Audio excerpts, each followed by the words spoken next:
All right, when did I start movement to the gun? At the end of the beep. At the end of the beep, right? B-E-E-P is beep. And how many letters are in the word? 4-letter word. And when did I start moving? Maybe at the P, right? We want to be moving up on the B-E. So what do we have to do now? Something that everyone says don't do when shooting. Anticipate, right? I anticipate based off of this guy not following my commands of, hey man, freeze, don't move, and keep your hands where I can see them. He dodges his hands, keeps moving. Well, clearly this isn't gonna go the way I expected, right? I anticipate he's not gonna, when he turns around, show me flowers. It's either gonna be a big fuck you or something to harm me with, right? So at that point, I need to be anticipating, improving my position, maybe getting something in front of me and them. These are all things to think about up here. But when it comes to shooting, shooter ready, stand by. Any stimulus of go, which you've heard that beep before, you are going, right? So I want to get those hands moving up to that gun. That means that contact reference point, it's already established. That's the forearm on that magazine well or hand on holster. From there, I just track straight up and establish that high firm grip, and I come up and out, prep the trigger on the way out. So here's another shit one. Tell me what I did wrong. All right, so I moved up on the BE, but what did I do wrong? What did I do with my drawstroke hand? I slammed that hand down to then go back up. Wasted movement, right? Instead of, I can't scoop it because this is a retention style holster, but what I can do is grip it and engage that and disengage that ALS lever on this Farland holster, right? So as I grab it, I'm disengaging it. I'm not jamming my hand down on to achieve that high firm grip, all right? Also, what did my non-dominant side hand go and do? Go to a useless point, right? You guys see me draw all day. Where does that hand normally go? Right over to a point of reference where this elbow, as soon as it clears the holster, well, as soon as the muzzle clears the holster, the elbow drives straight down, feeding the hand, not flagging the hand, right? Elbow comes up, down, feeds the hand, drives out, all right? All right, here's another draw stroke. Now let's get to 2 beeps here. The first one will be good. Tell me what I'm doing on the second one.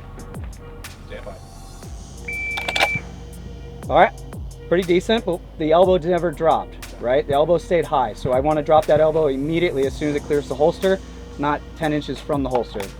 All right, going through 2 beeps now. Now where are we at? Pretty good. Gun's leveled out, pointed at the target. Trigger is, or the finger on the trigger is now found, not prepped. It's found. All right, from this position, now in the next half second, what do I need to do? Yep, present on that sight picture, create the sight alignment, and then account and start correcting for the margin of error on that presentation. All right, what did I do with my trigger as well? Yep, I now prepped it to the wall. And now the next beep, what can I do? Let's talk trigger first. Find the LOA, what's that? Limit of advance. So that creep past the wall and that trigger that we all identified and found, I'm now going to go finding it with that half second. So find it, then allow it to go bang. Find it, bang. And now we judge the disruption in the sight. So this is something you can do dry and live fire. So the dry fire is really good and really good for you guys to process what's moving. How much disruption is caught up in the sight when that sear disengages. Because if that dot is jumping left, right, low, and down, I need to think about what I'm not disabling, right? Because now we're putting the draw stroke, we're really isolating some things. Maybe when I get that hand here, I'm not disabling those 3 fingers. So now I saw a lot of disruption in that dot. I need to make sure that I'm building that good disabling pressure, crushing those 3 fingers, so it has no influence of disruption on the sight. All right, let's load up and we'll run it all the way through.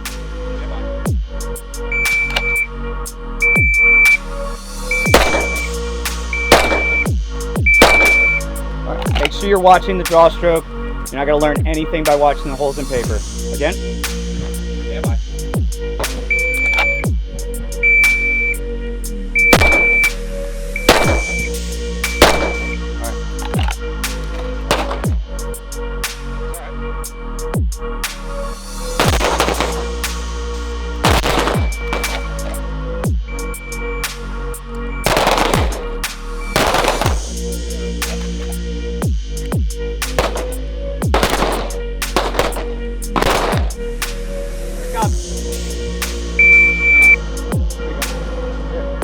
Because it's oriented that way, don't feel like you need to be afraid that we find that trigger.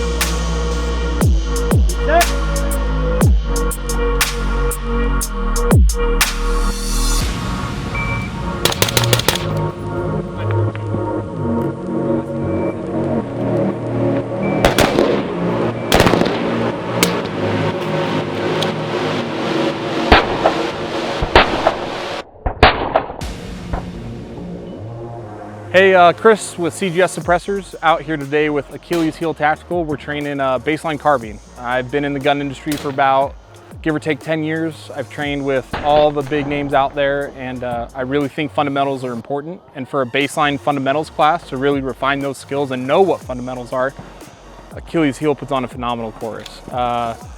Anything from height over bore or mechanical offset, whatever you call it, cadence drills, knowing your zero or your dope, they cover it all in the class. I don't think anyone is too good to do fundamental classes, and I know this would be a class you'd be happy spending your money on. So I want to thank Achilles Heel for having me out, and yeah, it's been a great time today. Looking forward to tonight. I came in with expectations like, you may not learn a lot today. Ego, for sure. You may not learn a lot today. You've done a lot of fundamental classes.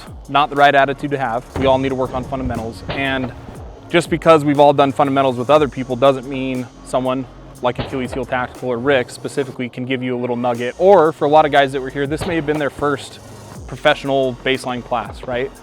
A lot of the guys, I think that was the case. And starting from beginning of the day to end of the day, I think the improvement for everyone, even someone who shoots a lot, is like quantifiable with the drills that we do.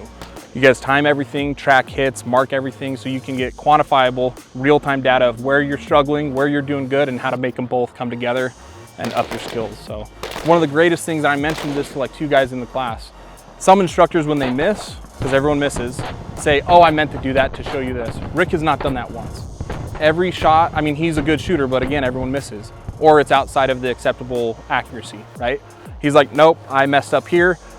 I'm not quite sure what I did. Or he's like, no, I know exactly what I did. I overdrove the gun, that's why I shot low. And he'll own that. He doesn't make an excuse for it. He doesn't do the blanket, oh, I meant to do that. Because I've been in a lot of courses where the instructor misses and they're like, oh, I meant to do that.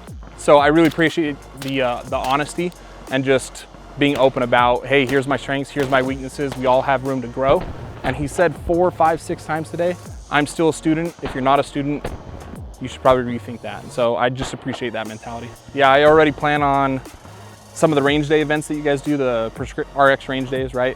I think for my other job, I run a YouTube channel too called 1911 Syndicate. I think we're probably gonna have you guys on because one, we get along great. You guys are good on camera and the instruction's good. So like, I plan on, whether it's my own money or with CGS or with Syndicate, training with Achilles Heel again.